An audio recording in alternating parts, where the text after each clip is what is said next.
संग सखी मिले पारक गाछता पापन के डाला रखे के माथ पर।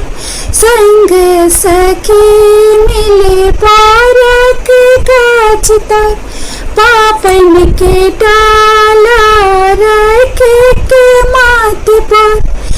नाजुक बदन जल खाना सजन कली छत्ता के तानों ने जे टक टप के पसीना सजन कली छत्ता के तानों ने।